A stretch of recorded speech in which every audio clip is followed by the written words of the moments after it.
Des propos assumés ou simple erreur de compréhension? Ce jeudi 16 juin, Emmanuel Macron est arrivé en Ukraine avec le chancelier allemand Olaf Scholz et le chef du gouvernement italien Mario Draghi. Un déplacement très attendu, alors que le conflit continue de faire rage dans le pays.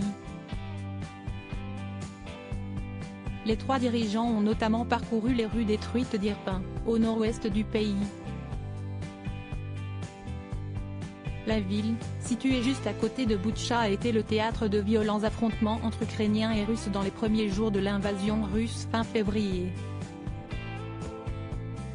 On a tous vu ces images d'une ville dévastée, qui est à la fois une ville héroïque puisque c'est ici, entre autres, que les Ukrainiens ont arrêté l'armée russe qui descendait sur Kiev.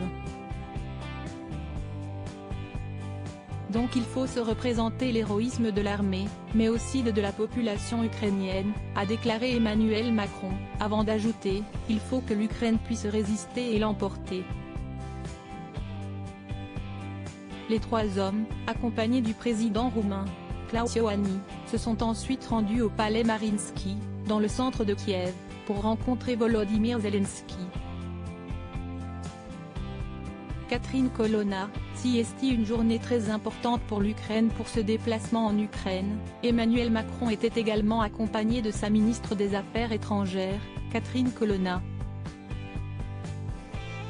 Et dès sa descente du train, cette dernière a été interrogée par un journaliste de BFM Télévision qui a souhaité lui demander quel était le climat politique en arrivant à Kiev. La ministre a alors eu une réponse pour le moins surprenante. Magnifique, il fait beau, a-t-elle lancé avec le sourire. Des propos étonnants au vu de la situation du pays, mais afin de dissiper toute mésentente, le journaliste a alors souhaité préciser sa question en indiquant qu'il s'agissait d'une journée importante. CST. Une journée très importante pour l'Ukraine, pour l'Europe, pour la stabilité du monde, a ajouté Catherine Colonna. Mais cette déclaration n'a tout de même pas manqué de faire réagir les internautes. Mort de rire, le climat à Kiev, demande le journaliste. La météo, répond la ministre.